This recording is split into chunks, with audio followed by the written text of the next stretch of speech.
एक बार की बात है, लक्ष्मण की नई नई शादी हुई थी। पत्नी का नाम था रानी। रानी बहुत खूबसूरत थी। लक्ष्मण के पास खुद की कोई खेती नहीं थी। वो उस गांव के जमींदार बलवंत राय के यहाँ काम पर जाया करता था। एक दिन लक्ष्मण के लिए खाना लेकर रानी खेत जाती है। अरे रानी, तुम क्यों आ गई? मैं आपका कब से इंतजार कर रही थी। आप घर आए ही नहीं, इसलिए मैंने सोचा कि मैं ही खाना लेकर आपके पास चले आती हूँ। वैसे भी घर बैठे बैठे मैं भी तंग आ चुकी हूँ। मुझे घूमना फिरना बहुत पसंद है। इसी बहाने मैंने सोचा मैं भी बाहर टहल लूंगी। दोनों बात कर ही रहे होते हैं, तभी बलवंत राय की नजर रानी पर पड़ती है। वह उस देखता ही रह जाता है। मन ही मन सोचता है, इस लक्ष्मण की पत्नी तो बहुत ही खूबसूरत है। अच्छा, तो इसलिए लक्ष्मण ने इतने दिनों तक अपनी पत्नी को घर में छुपा कर रखा था। कोई नहीं, आखिर आज यह मेरे सामने आ ही गई।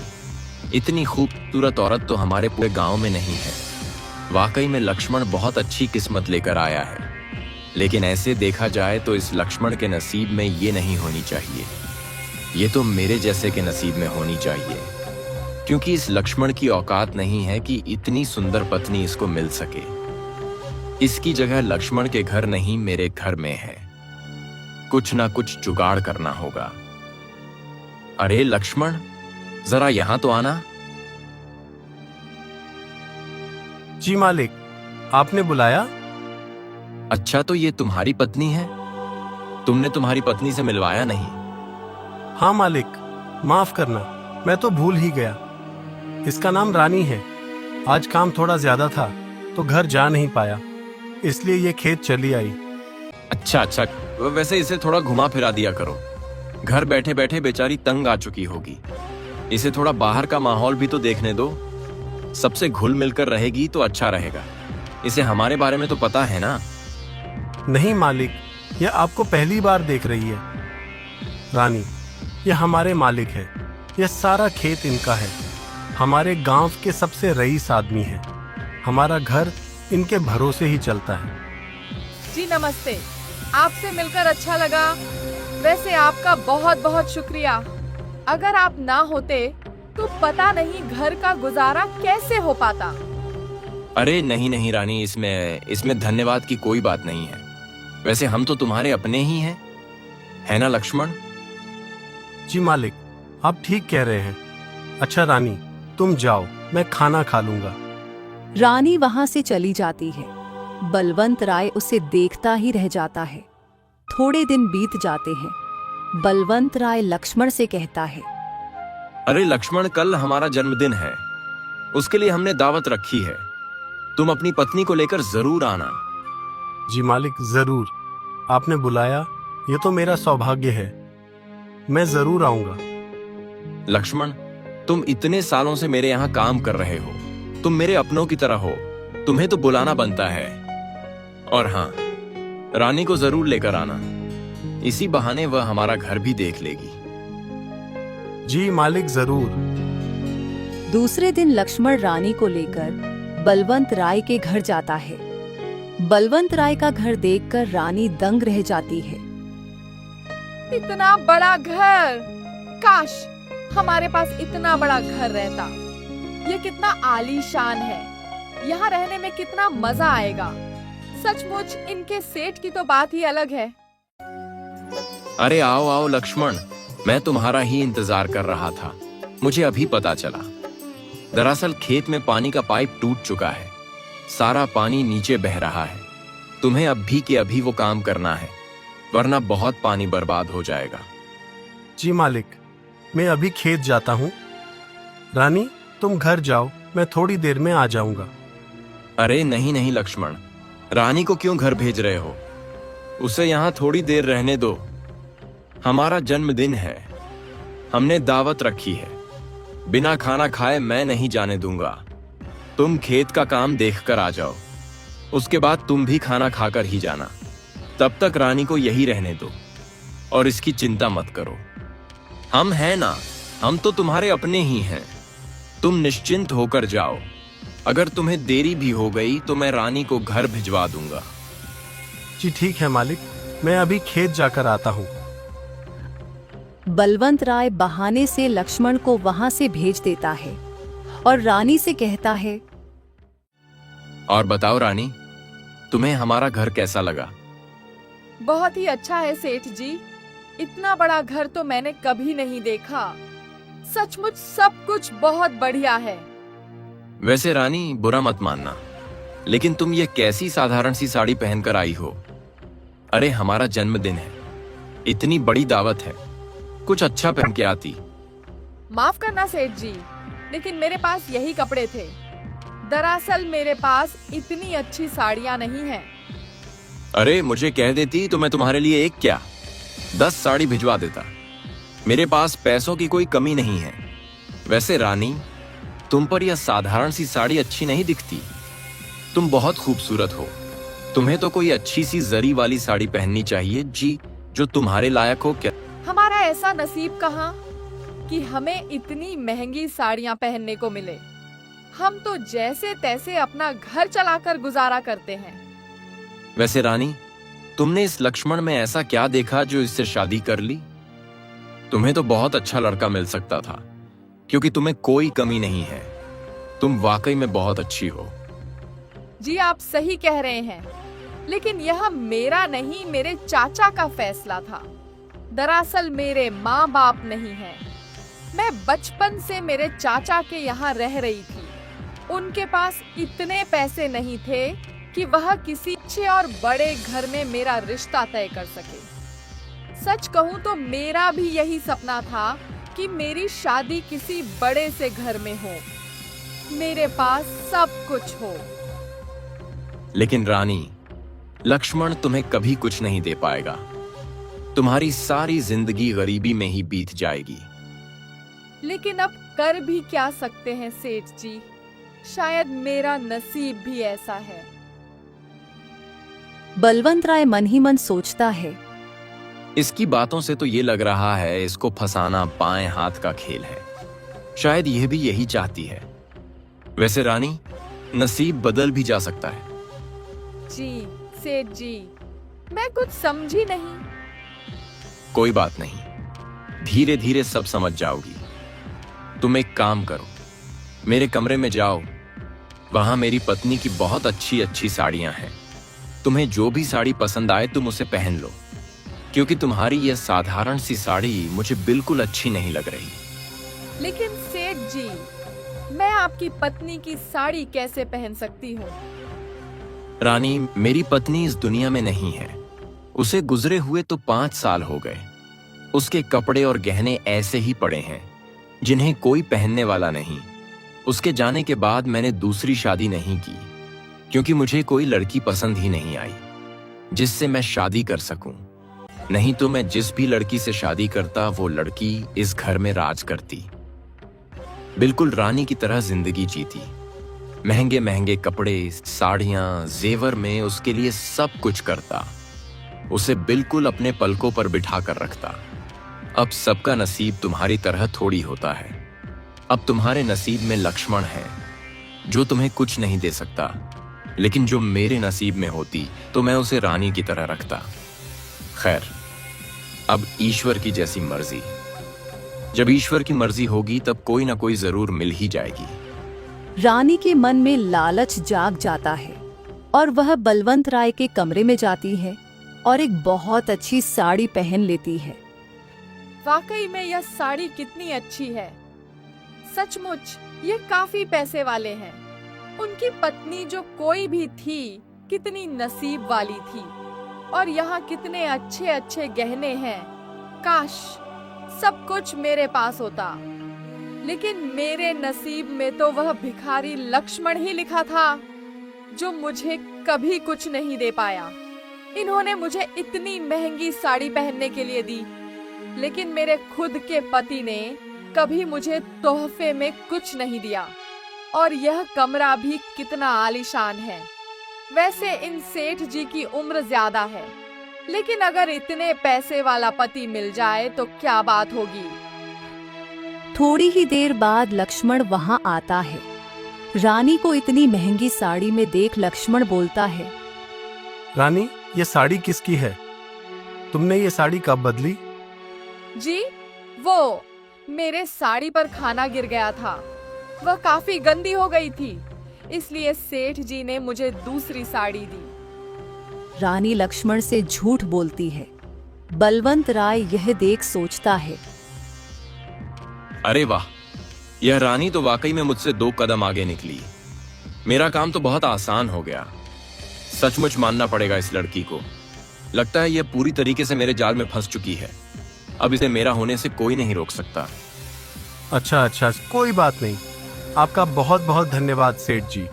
मैं आपको कल ये साड़ी लाकर दे दूंगा। अरे नहीं लक्ष्मण, वैसे भी मेरे घर में साड़ी पहनने वाला कौन है? तुम इसे रानी के पास ही रहने दो। वैसे भी रानी इस साड़ी में बहुत अच्छी लग रही हैं। मुंह दिखाई का तोहफा ही समझ लो। और इसे भी यह साड़ी बहुत पसंद आई है, तो उसके पास ही रहने दो। मुझे इसकी कोई जरूरत नहीं है। इसे लौटाने की कोई जरूरत नहीं। ठीक है? जी मालिक, ठीक है। आपका बहुत बहुत धन्यवाद। चलो रानी, अब हम घर चलते हैं। दोनों वहां से चले जाते हैं। ऐसे ही दिन बीतते चले जाते हैं।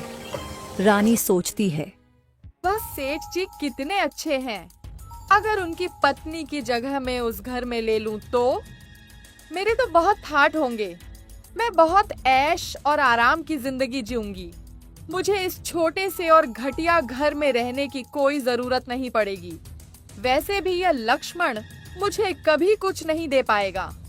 मुझे कुछ ना कुछ करना होगा और इस लक्ष्मण से पीछा छुड़ाना होगा। रानी भी जानबूझकर सेठ के घर के बाहर टहलने लगती है। बलवंत राय उसे देख उसे अपने घर बुलाता है। कैसी हो रानी, और कहां जा रही थी? जी, वो मैं यहीं से गुजर रही थी। चक्की पर गेहूं दिया था, बस वही आटा लेने जा रही थी। लक्ष्मण भी ना, ये सारे काम उसे करने चाहिए। वह तुमसे इतने काम क्यों करवाता है? इतनी धूप में निकलोगी तो कहीं तुम्हारा रंग सांवला ना पड़ जाए, और तो और तुम्हारी तबीयत भी खराब हो सकती है। तुम्हें तो घर बैठकर सिर्फ आराम करना चाहिए। मेरा ऐसा नसीब कहाँ कि मैं घर बैठकर आराम कर सकूं। ये काम तो मुझे करने ही पड़ते हैं। मेरे पति तो दिन भर खेत में काम करते हैं। घर के सारे काम तो मुझे ही देखने होते हैं। वैसे रानी, तुम बुरा ना मानो तो तुम्हें एक बात बताऊं। अगर तुम मेरी पत्नी की जगह होती तो मैं तुमसे कोई भी काम नहीं करवाता। तुम्हारे आगे नौकरों की लाइन लगा देता। तुम बस उन नौकरों पर हुक्म चलाती और वह तुम्हारा सारा काम कर देते। तुम दिन रात आराम फरमाती। तुम जो मांगती वह सब कुछ तुम्हें मिल जाता। सेठ जी, कहाँ मैं और कहाँ आप? यह कैसे हो सकता है? मेरा नसीब इतना अच्छा नहीं है कि मैं इतने घर में रह सकूं। अरे रानी, मैं चाहूं तो पल भर में तुम्हारा नसीब बदल सकता हूं। बस तुम्हारी एक हाँ की जरूरत है। एक बार हाँ कर दो, मैं तुमसे वादा करता हूं, तुम्हें जिंदगी भर की सारी खुशियां दूंगा। जो तुम चाहती हो तुम्हें सब कुछ मिलेगा। रुपए, पैसे, जवारत, सब कुछ मिलेगा। क्या आप सच कह रहे हैं? मुझे यह सब कुछ मिल सकता है? तुम्हारी कसम खाकर कहता हूं रानी, तुम्हें सचमुच की रानी की तरह रखूंगा। बस तुम एक बार उस लक्ष्मण को छोड़ मेरे पास आ जाओ, फिर देखना तुम्हारी जिंदगी कैसे बदलता है। वैसे रानी, मुझे तो तुम उसी दिन पसंद आ गई थी जिस दिन मैंने तुम्हें पहली बार देखा था। तब मुझे तुम्हें देखकर तुम्हारे लिए बहुत बुरा भी लगा था कि तुम्हारी शादी उस भिखारी लक्ष्मण से हुई है, जबकि उसकी कोई औकात नहीं है। तुम्हारी शादी तो मेरे जैसे रईस आदमी से होनी चाहिए थी। आप बिल्कुल सच कह रहे हैं। सचमुच उस लक्ष्मण ने मुझे कभी कोई तोहफा नहीं दिया और ना ही कभी मुझे खुश रखने की कोशिश की। आज तक उन्होंने मुझे एक साड़ी तक दिलाकर नहीं दिए। गहने तो दूर की ही बात है, मैं उसके साथ कभी खुश नहीं रह पाऊंगी। मुझसे ये गरीबी में जीवन जीना नहीं होता। इसलिए तो कह रहा हूं उसे छोड़ मेरे पास चली आओ। मैं तुम्हें सब कुछ दूंगा जिसकी तुम हकदार हो। लेकिन मैं उससे पीछा कैसे छुड़ाऊं? मैं उसे क्या कहूंगी? तुम्हारे लिए कोई बड़ी बात नहीं है। अगर मैं अपने तरफ से कुछ करता हूं तो गांव वालों के नजर में मैं बुरा बन जाऊंगा और कहीं ना कोई लोग हम पर शक करेंगे। इसलिए यह मैं तुम पर छोड़ता हूं कि अगर तुम्हें ऐश आराम की जिंदगी चाहिए तो तुम्हें लक्ष्मण से पीछा छुड़वाना ही होगा।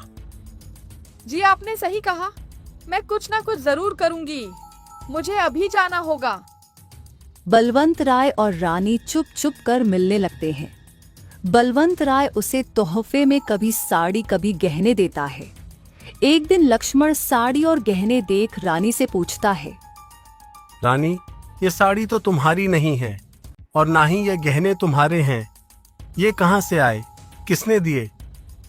दरअसल मेरे एक रिश्तेदार ने मुझे दिए हैं। तुम्हारा ऐसा कौन सा रिश्तेदार है जो तुम्हें इतने महंगे कपड़े और गहने दे रहा है? सच सच बताओ रानी, क्या बात है? तुम किससे ये सब ले रही हो? तुम कोई गलत काम तो नहीं कर रही ना? तुम्हें क्या करना है? और वैसे भी मैंने इन सब के लिए तुमसे तो पैसे नहीं मांगे, और अगर मांगती भी तो तुम्हारे पास है ही क्या जो तुम मुझे दे पाते? 2 वक्त का खाना तो ठीक से झूठा नहीं पाते और बड़े आए गहने और साड़ी की बात करते हैं। तुम्हारी जानकारी के लिए बता दूं, यह सब मुझे सेठ जी ने दिया है, पर मुझे नहीं लगता इसमें कोई गलत बात है, क्योंकि तुम मेरे लिए कभी कुछ नहीं कर सकते, लेकिन वह सेठ जी मेरे लिए बहुत कुछ कर सकते हैं। वह तुमसे काफी अच्छे और पैसे वाले हैं। तुम अपनी औकात देखो और उनकी औकात देखो। मेरा तो बचपन से सपना था किसी बड़े घर में मेरी शादी हो, लेकिन पता नहीं मेरे चाचा ने तो मैच क्या देखा जो तुम्हारे पल्ले बांध दिया। मैं तो तुमसे शादी करके पछता रही हूँ। मुझे तुमसे पीछा छुड़ाना है।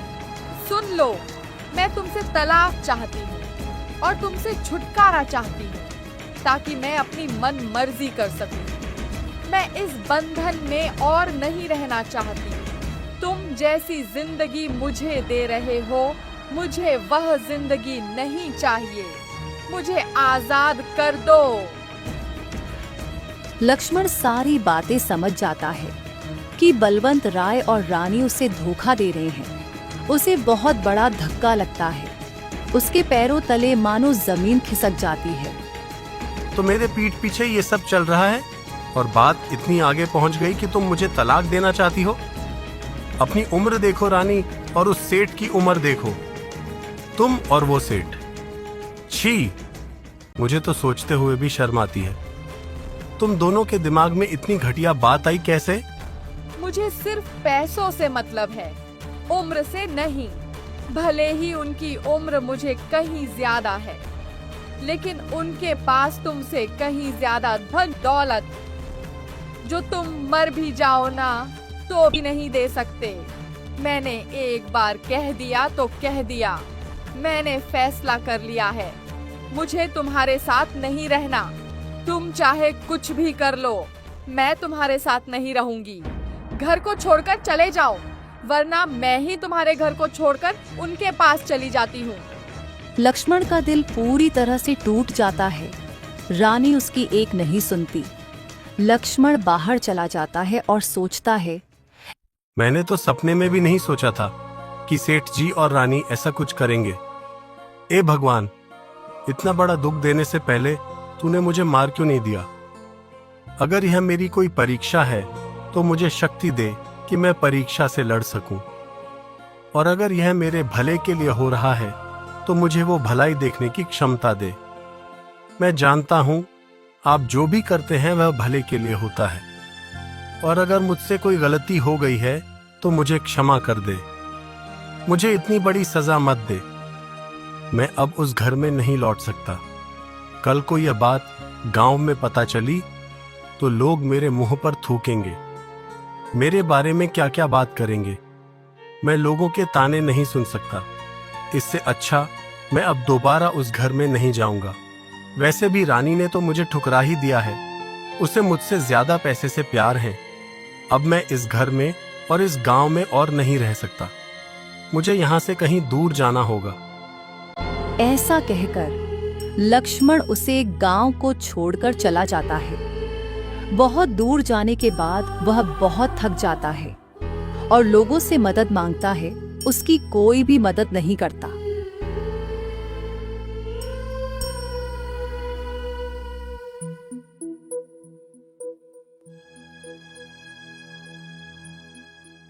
लक्ष्मण एक जगह जाकर बैठ जाता है। वह देखता है कि वहां एक गाय होती है जिसके पैर में चोट लगी होती है। हे भगवान, इसे तो चोट लगी है, शायद इसीलिए चल नहीं पा रही। एक काम करता हूँ, इसकी चोट पर पट्टी बांध देता हूँ। लक्ष्मण उस गाय के पैर पर पट्टी बांध देता है। तुम यहीं रुको, मैं कहीं पानी मिले तो देखता हूँ। लक्ष्मण उस गांव में कुएं की तलाश करता है और फिर लक्ष्मण को एक कुआं मिल जाता है और वह पानी लाकर उसे पानी पिलाता है और खुद भी पेट भरकर पानी पीता है। अब अच्छा लग रहा है, थोड़ा सुकून महसूस हो रहा है। एक काम करता हूँ, थोड़ी देर तुम्हारे पास ही बैठ जाता हूँ। तुम्हारा मालिक आता ही होगा, वह भी तुम्हारे लिए बहुत परेशान हो रहा होगा। तुम बस थोड़ी देर इंतजार कर लो। तभी वहां पर दो आदमी आते हैं और लक्ष्मण से कहते हैं, यह देखो, गाय तो यहाँ है। कौन है तू? तुम्हारी हिम्मत कैसे हुई हमारे सेठ जी की गाय चुराने की? तुम्हें सेठ जी जिंदा नहीं छोड़ेंगे। चलो हमारे साथ। तुम लोग क्या कह रहे हो? मैंने कोई गाय नहीं चुराई। इसे तो चोट लगी थी, मैं तो बस इसे पानी पिला रहा था और इसके मालिक का इंतजार कर रहा था। मेरी कोई गलती नहीं है, मैंने कुछ नहीं किया। वह तो हमारे सेठ जी ही तय करेंगे। तुम चुपचाप चलो हमारे साथ। वह दोनों आदमी लक्ष्मण को अपने साथ लेकर जाते हैं और सेठ से कहते हैं, सेठ जी, इसने आपकी गाय चुराई है। हम दोनों ने इसे ढूंढा है और आपके गाय भी ढूंढ कर लेकर आए हैं। क्या बात कर रहे हो? ए लड़के, तुम्हारी इतनी हिम्मत, तुमने हमारी गाय चुराई? तुम जानते भी हो हम कौन हैं। तुम्हें इसकी सजा जरूर मिलेगी। सेठ जी, मैं बहुत गरीब और साधारण आदमी हूँ। मैं और चोरी बिल्कुल भी नहीं। इन दोनों को गलत फहमी हुई है। दरअसल आपके गाय को चोट लगी थी, इसलिए वह चल नहीं पा रही थी। मैंने आपके गाय को नहीं चुराया है। मैंने तो उसकी चोट पर मरहम पट्टी लगाई और उसे पानी भी पिलाया, क्योंकि गाय बहुत कड़ी धूप में वहां बैठी थी। मैंने गाय नहीं चुराई, मेरा यकीन कीजिए। सेठ गाय को जाकर देखते हैं तो उसे सचमुच उसके पैर पर पट्टी बंधी हुई दिखाई देती है। सेठ जी सारी बातें समझ जाते हैं और बोलते हैं, तुम बिल्कुल सच कह रहे हो। माफ करना, मेरे आदमियों से गलती हो गई। और तुम दोनों, तुम मुझे पूरी बात नहीं बता सकते थे? पहले पूरी बात का पता लगाया करो, उसके बाद ही किसी पर इल्जाम लगाया करो। जानबूझकर तुमने इस निर्दोष आदमी पर इल्जाम लगा दिया। आज तुम्हारी वजह से हम एक निर्दोष आदमी को सजा देने जा रहे थे। तुम दोनों की तो मैं बाद में खबर लेता हूँ। इसने एक जानवर की मदद की है। उसने हमारी गाय के पैर पर पट्टी बांधी और तो और उसे पानी भी पिलाया। सचमुच नौजवान, इसके लिए हम तुम्हारा धन्यवाद करते हैं और माफी भी मांगते हैं। कोई बात नहीं सेठ जी, मैं चलता हूँ। अरे रुको, तुम्हारा नाम तो बताओ। कहाँ के रहने वाले हो और तुम कहाँ जा रहे हो? जी सेठ जी, मेरा नाम लक्ष्मण है और मैं कहाँ जा रहा हूँ इसका तो मुझे भी पता नहीं है। मेरा कोई ठिकाना नहीं है। पता नहीं, जहाँ ईश्वर भेजेगा वहां चला जाऊंगा। लक्ष्मण, कोई परेशानी है क्या? तुम हमें बता सकते हो। मैं तो कहता हूं, अभी समय भी काफी हो चुका है। तुम आज की रात यहीं रुक जाओ। नहीं सेठ जी, मैं आपको तकलीफ नहीं देना चाहता। अरे इसमें तकलीफ कैसी? तुमने हमारी गाय के लिए कितना कुछ किया। ये मेरा धन्यवाद ही समझो। और तो और मेरे आदमी ने बिना कुछ जाने तुम पर इल्जाम लगा दिया और तुम्हें तकलीफ दी। इसके लिए मैं माफी के तौर पर तुम्हारी खातिरदारी करने का एक मौका चाहता हूँ। आज की रात यहाँ रुक जाओ, सवेरे चले जाना। लक्ष्मण के पास भी कोई सहारा नहीं था। वह मान गया और उस रात वहीं रुक गया। लक्ष्मण को एक कमरा दिया गया। लक्ष्मण को बहुत ही स्वादिष्ट भोजन परोसा गया। इतना स्वादिष्ट भोजन देख लक्ष्मण बोला, इतना स्वादिष्ट और अच्छा भोजन पता नहीं मुझे आगे मिलेगा भी या नहीं। एक काम करता हूं, इसमें से कुछ भोजन पा लेता हूं और बाकी का बचाकर रखता हूं ताकि सफर में काम आ सके। लक्ष्मण थोड़ा सा ही खाकर बाकी का खाना बचा लेता है। यह सब सेठ प्रेमचंद देख लेता है और मन ही मन सोचता है, ये आदमी मेरे बहुत काम का है। मैं जो देख रहा हूँ वह मेरे लिए इस आदमी को समझने के लिए काफी है। मैं कल सवेरे ही इससे बात करता हूँ। फिर दूसरे दिन प्रेमचंद लक्ष्मण से बोलता है, लक्ष्मण, वैसे तुम यहाँ से कहाँ जाने वाले हो और तुम काम क्या करते हो? जी सेठ जी, फिलहाल तो कुछ नहीं, बस काम की ही तलाश में हूं और रहने का भी कुछ ठिकाना नहीं है। लक्ष्मण, मैं चाहता हूं कि तुम यहीं रहकर मेरे लिए काम करो। मैं तुम्हें एक बहुत बड़ी जिम्मेदारी का काम सौंपता हूं। मुझे यहाँ किसी पर यकीन नहीं है, लेकिन मैं तुम ऊपर यकीन कर सकता हूं। सेठ जी, आप मेरे बारे में जानते हैं कितना हो। आप मुझे इतनी बड़ी जिम्मेदारी क्यों दे रहे हैं? लक्ष्मण, मुझे तुम्हारे बारे में जितना जानना था मैं जान गया हूं। जो आदमी जानवरों की इतनी परवाह करता है और तो और जो आदमी अपने खाने में से थोड़ा सा निवाला खाकर उस खाने को बचाता है ताकि भविष्य में काम आ सके, उस आदमी पर आंख बंद करके यकीन कर सकता हूं। मैं अच्छी तरह से जानता हूं कि तुम मेरे भरोसे को कभी नहीं तोड़ोगे। तुम आज से यहीं रहोगे और मेरे साथ काम करोगे। मेरे पास बहुत सारे खेत हैं, उसमें काम करने वाले बहुत मजदूर हैं। उन सारे मजदूर की जिम्मेदारी मैं तुम्हें देता हूं। सारे मजदूर की और उनकी तनख्वाह की देखरेख भी तुम करोगे।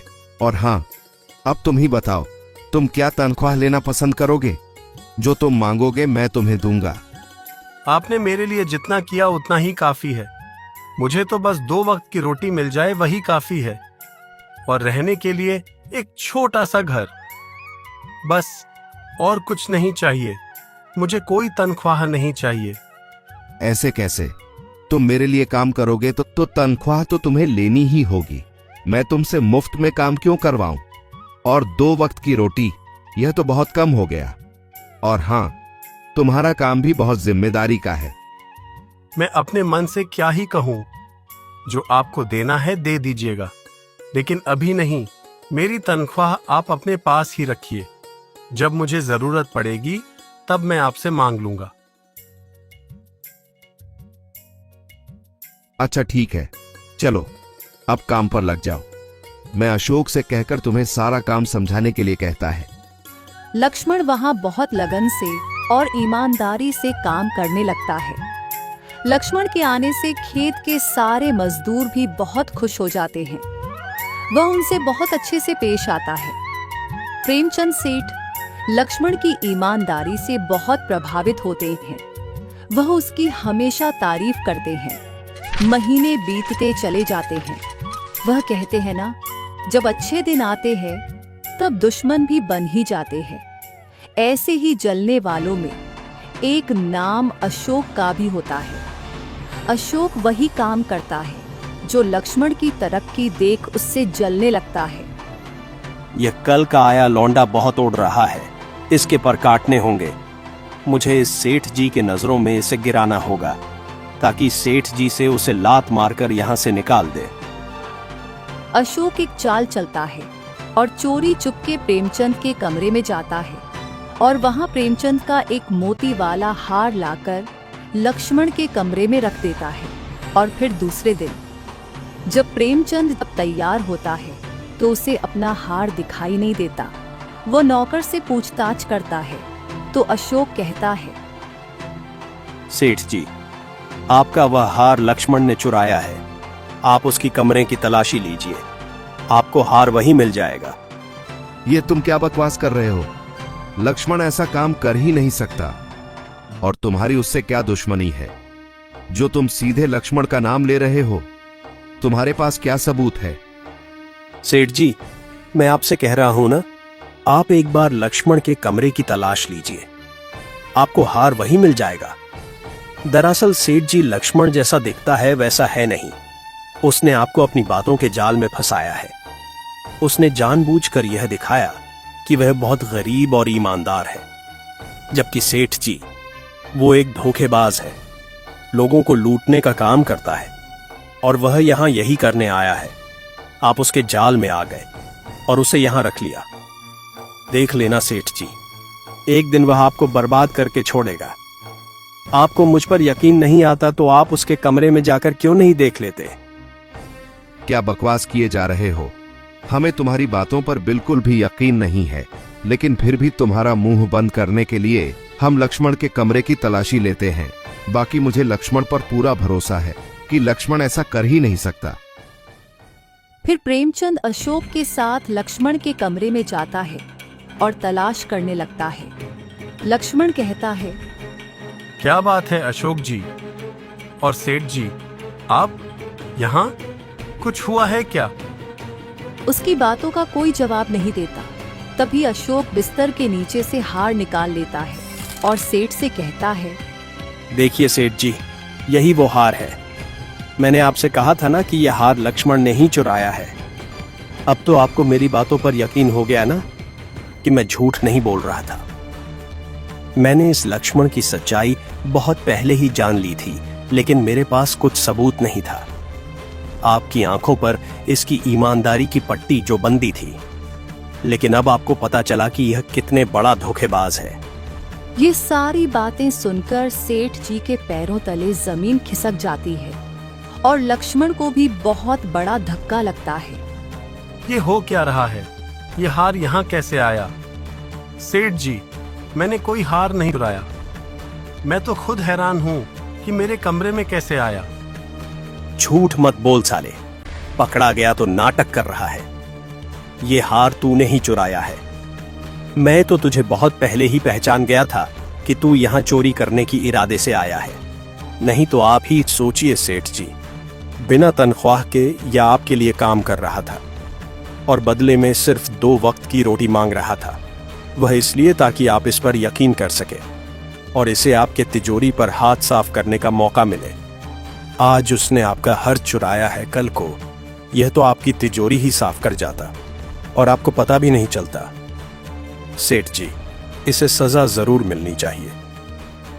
नहीं सेठ जी, यह सरासर झूठ है। मैंने ऐसा कुछ नहीं किया है। आपको तो मुझ पर यकीन है ना? आप कुछ बोलते क्यों नहीं? आप चुप क्यों हो? मुझ पर यकीन कीजिए। सेठ जी, कुछ तो बोलिए, मैंने ये नहीं किया है। लक्ष्मण, कुछ बोलने के लिए बचा ही क्या है? लेकिन तुम्हें सजा देने के लिए मेरा मन नहीं मानता, इसलिए मैं तुम्हें कोई सजा नहीं दूंगा। बस तुम चुपचाप यहां से चले जाओ। दोबारा मुझे अपनी शक्ल मत दिखाना। यह बात सुनकर लक्ष्मण के दिल को बहुत ठेच पहुंचती है। उसका दिल टूट जाता है। और हाँ लक्ष्मण, आज तक तुमने मेरे लिए जितना भी काम किया है उसके पैसे भी लेकर जाओ। तुम्हारे महीने की सारी तनख्वाह मेरे पास जमा है, वह भी जाते जाते लेकर जाओ। नहीं सेठ जी, मुझे कुछ नहीं चाहिए। जब आपको मुझ पर यकीन ही नहीं तो मैं आपसे पैसे क्यों लूं? आपकी नजरों में तो मैं एक चोर हूं ना? चोरी करने के इरादे से यहाँ आया था, फिर आप मुझे तनख्वाह क्यों दे रहे हैं? मैं एक चोर हूं और चोर को कोई तनख्वाह नहीं दी जाती। मैं जा रहा हूं सेठ जी, मुझे कुछ नहीं चाहिए। प्रेमचंद को मन ही मन बहुत बुरा लगता है, लेकिन वह मजबूर होता है और लक्ष्मण को रोक नहीं पाता। लक्ष्मण वहां से चला जाता है। लक्ष्मण रास्ते में बैठकर सोचता है, हे भगवान, यह कैसी परीक्षा है। आपने एक बार नहीं 2 बार मेरे साथ ऐसा किया है। पहले तो मुझे मेरी पत्नी से बहुत बड़ा धोखा मिला, उसके बाद सेठ जी ने भी मुझे घर से निकाल दिया, वह भी ऐसे ही नहीं, मुझ पर चोरी का झूठा इल्जाम लगाकर। मैं जब भी उठने की कोशिश करता हूँ फिर से गिर जाता हूँ। आप कब तक मेरी ऐसे ही परीक्षा लेते रहोगे? बस कीजिए प्रभु, मैं टूट चुका हूँ, मुझसे और नहीं सहा जाता। जब भी किसी को अपना मानने लगता हूँ वही मुझे धोखा दे जाता है। बस कीजिए प्रभु। लक्ष्मण को परेशान दे एक बाबा वहां आते हैं और लक्ष्मण से कहते हैं, बहुत परेशान दिख रहे हो बेटा, क्या बात है? कुछ नहीं बाबा, बस किस्मत का मारा हूं, और कुछ नहीं। चाहे जितने भी बड़ी समस्या क्यों ना हो, याद रखना ईश्वर सदा सत्य का साथ देते हैं। भले ही सत्य कुछ देर के लिए छुपा रहे, लेकिन एक न एक दिन सामने आ ही जाता है। जो कुछ भी होता है वह हमारे भोले के लिए ही होता है। भले ही तुम्हें अब तकलीफ हो रही है, तुम समझ नहीं पा रहे कि तुम्हारे साथ इतना बुरा क्यों हो रहा है, लेकिन हर बात के पीछे कोई ना कोई वजह जरूर होती है, और वह वजह तुम्हारे सामने जरूर आएगी। फिक्र मत करो, यह समय जरूर गुजर जाएगा। और तुम्हारी हालत बहुत खराब लग रही है, लगता है तुमने काफी वक्त से कुछ खाया नहीं है। मेरे पास एक रोटी है, एक काम करो, उसे तुम खा लो, तुम्हें थोड़ा अच्छा महसूस होगा। जी धन्यवाद बाबा। ऐसा कहकर वह बाबा वहां से चला जाता है। लक्ष्मण गांव के ही बाहर एक पुराने से झोपड़ी में रहने लगता है। उसके घर के बाहर एक कुत्ता आता है जो बहुत दिन से भूखा होता है। लक्ष्मण वह एक रोटी खाने ही वाला होता है, तभी सोचता है, लगता है इस कुत्ते को भी बहुत भूख लगी है। एक काम करता हूँ, आधी रोटी से दे देता हूँ, और आधी रोटी खाकर मैं पानी पी लूंगा। इस कुत्ते का कुछ तो पेट भर जाएगा। फिर लक्ष्मण आधी रोटी कुत्ते को डाल देता है। कुत्ता वह रोटी खा लेता है। थोड़ी ही देर बाद कुत्ता लक्ष्मण के कपड़े पकड़कर उसे खींचने लगता है, मानो उसे अपने साथ कहीं ले जाना चाहता हो। अरे छोड़ो, ये तुम क्या कर रहे हो? मेरे पास यही एक कपड़े हैं, फट जाएंगे, छोड़ो मुझे। कहाँ ले जा रहे हो? कुत्ता वही हरकत फिर से करने लगता है। लक्ष्मण सोच में पड़ जाता है। जरूर कोई बात है, हो सकता है इसका साथी कोई मुसीबत में हो या फिर कोई और बात हो। मुझे इसके साथ जाकर देखना चाहिए। अच्छा चलो चलो, मैं तुम्हारे साथ आता हूँ, तुम आगे चलो। लक्ष्मण उस कुत्ते के पीछे पीछे जाता है तो वो कुत्ता उसे एक जगह लेकर जाता है जहाँ एक गुफा होती है। लक्ष्मण उस गुफा के अंदर जाता है। उसके अंदर नीचे जाने का एक गुप्त रास्ता होता है। लक्ष्मण अंदर की ओर जाता है। लक्ष्मण बहुत घबराया हुआ होता है, फिर भी हिम्मत करके वह उस जगह तक पहुंचता है तो वहां का नजारा देख लक्ष्मण को अपनी आंखों पर यकीन नहीं होता। उसकी आंखें फटी की फटी रह जाती है। वह पूरी गुफा सोने के सिक्के और आभूषणों से भरी होती है। वहां सैकड़ों हीरे जवाहरात और बहुत बड़ा खजाना होता है। हे भगवान, यह मैं क्या देख रहा हूँ? कहीं यह सपना तो नहीं? इतना बड़ा सोने का खजाना, ये यहाँ आया कैसे? इस खजाने का मालिक कौन है? लक्ष्मण यहाँ वहाँ ढूंढने की कोशिश करता है तो उसे उस खजाने में ही एक पत्र मिलता है जिस पर लिखा होता है कि यह तुम्हारे नसीब में था। मैं इस राज्य का राजा युधिष्ठिर हूँ। मैं युद्ध के लिए जा रहा हूँ। मेरे लौटने की कोई उम्मीद नहीं है। जरूर तुम ईश्वर के चुने गए नेक बंदे हो। इस खजाने का इस्तेमाल तुम जरूरतमंद की मदद करने के लिए करना, या फिर तुम्हें जरूरत हो तो तुम रख लेना। याद रखना, अच्छे काम के लिए इस खजाने का इस्तेमाल करोगे तो यह और भी बरकत देगा। अगर बुरे काम के लिए इस्तेमाल करोगे तो यह तुम्हें बहुत बड़ी सजा देकर जाएगा। यह खत पढ़कर लक्ष्मण के पैरों तले जमीन खिसक जाती है। इसका मतलब इस खजाने का मालिक मर चुका है। यह खजाना पूरा मेरा है। हे भगवान, मैं तो सोच भी नहीं सकता था कि तू मुझे इतना कुछ देगा। मैंने तो इसकी कभी उम्मीद भी नहीं की थी। तेरा बहुत बहुत धन्यवाद भगवान। मैंने तो सिर्फ इस कुत्ते को आधी रोटी का टुकड़ा खिलाया था, उसके बदले में तूने मुझे इतना सब कुछ दे दिया। सचमुच भगवान, तेरी लीला अपरंपार है, तो कुछ भी कर सकता है। तेरी लीला तू ही जाने। आज के बाद मेरी तरह कोई भूखा नहीं रहेगा। मैं हर जरूरतमंद की मदद करूंगा। मैं इस खजाने का इस्तेमाल अच्छे काम के लिए करूंगा। उस दिन के बाद लक्ष्मण सबसे पहले एक बहुत बड़ा और आलीशान मकान लेता है और उसमें रहने लगता है और मंदिर में सुबह शाम दोनों वक्त भंडारा करता है ताकि गरीब लोगों का पेट भर सके। और तो और आसपास के सभी गांव में ऐलान करवाता है कि जिस किसी को भी जरूरत हो वह लक्ष्मण के पास जाकर मदद मांग सकते हैं। लक्ष्मण बहुत लोगों की मदद करता है, किसी को अनाज देता है तो किसी की बेटी के शादी के लिए पैसे देता है। सारे लोगों के नजर में लक्ष्मण बहुत महान बन चुका है।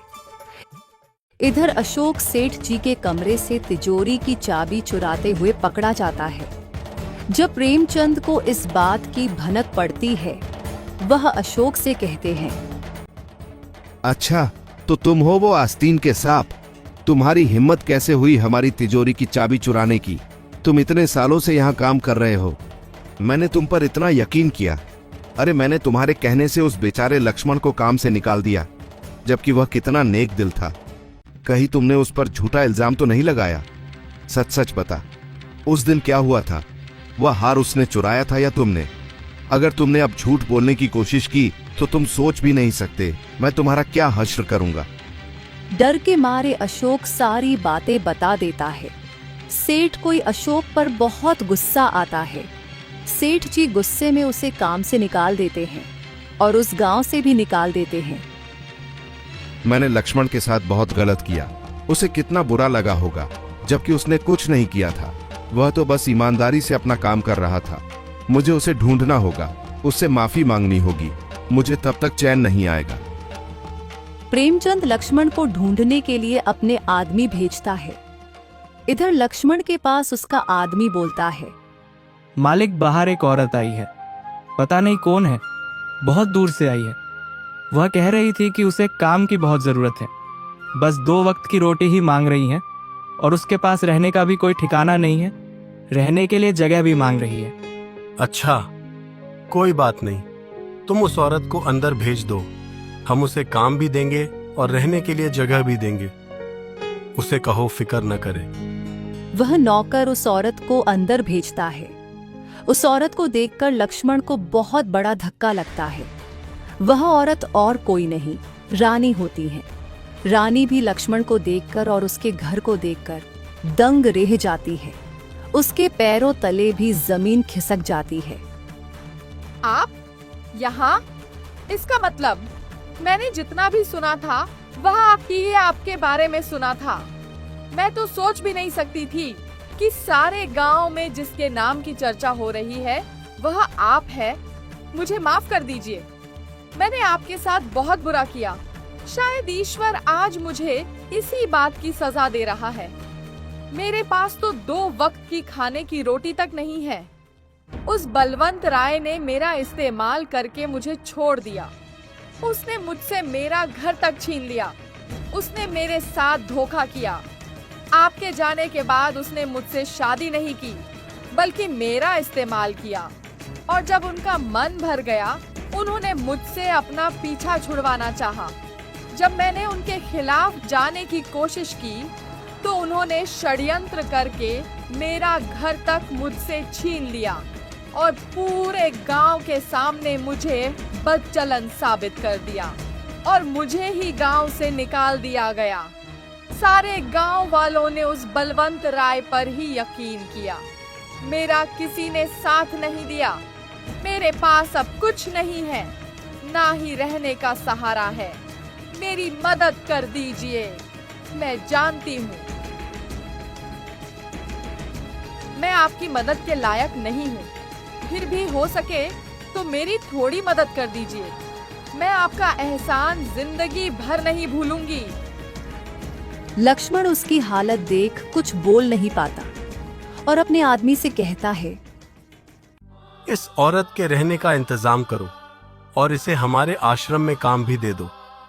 यह देख रानी बहुत चौंक जाती है और कहती है, आपको मुझ पर गुस्सा नहीं आ रहा?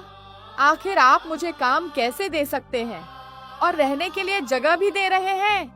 मैंने तो आपके साथ बहुत गलत किया, फिर भी आपने मुझसे एक शब्द भी नहीं कहा। ऐसा क्यों? मैं कौन होता हूं तुम्हें कुछ कहने वाला? मुझे ईश्वर से कोई शिकायत नहीं है। आज मैं जो कुछ भी हूं ईश्वर के भरोसे हूं। तुमने उस दिन मेरे साथ जो कुछ भी किया, अगर तुम नहीं करती तो शायद आज मैं यहाँ नहीं होता। कहीं ना कहीं तुम्हारी वजह से ही आज मैं ये जिंदगी जी रहा हूँ और इतने सारे लोगों की मदद कर पा रहा हूँ। जो होता है अच्छे के लिए होता है, तो मैं तुम्हें किस बात की सजा दूं? तुम फिक्र मत करो, तुम्हारे रहने और खाने का इंतजार हो जाएगा। बस तुम्हारे और मेरे बीच में कोई रिश्ता नहीं रहेगा। ना ही तुम मेरी पत्नी हो और ना ही मैं तुम्हारा पति। यह बात हमेशा याद रखना कि हमारा कोई रिश्ता नहीं है। तुम मेरे लिए आम लोगों की तरह हो और मैं कभी किसी को मदद के लिए मना नहीं करता। रानी को यह सारी बातें सुन अपने आप पर बहुत घृणा आती है। उसे अपने किए का बहुत पछतावा होता है। एक दिन लक्ष्मण को सेठ प्रेमचंद मिलते हैं। प्रेमचंद लक्ष्मण को देख बहुत खुश हो जाते हैं और उसके गले लग जाते हैं और लक्ष्मण से कहते हैं, लक्ष्मण, मुझे माफ कर दे। मैंने तुम्हारे साथ बहुत बुरा किया। मैंने उस दिन तुम्हारे ऊपर यकीन नहीं किया। तुमने निर्दोष थे, तुमने कुछ नहीं किया था।